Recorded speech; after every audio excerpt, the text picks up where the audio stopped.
আল্লাহ বলেন আমার শরণ থেকে যে মুখ ফিরায় নিল, আমার বন্দিগি, আমার ইবাদত, আমার হুকুম পালন,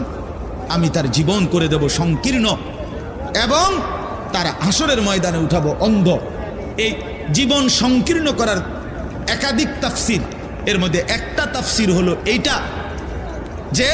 আল্লাহ জীবন সংকীর্ণ করে দিবে মানে তার কবরের মধ্যে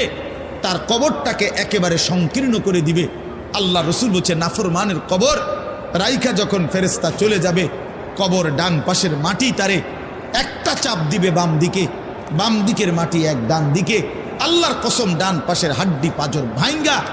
ডান দিকে বাম দিকে চলে যাবে, বাম দিকের হাড্ডি পাজর ভাঙ্গা।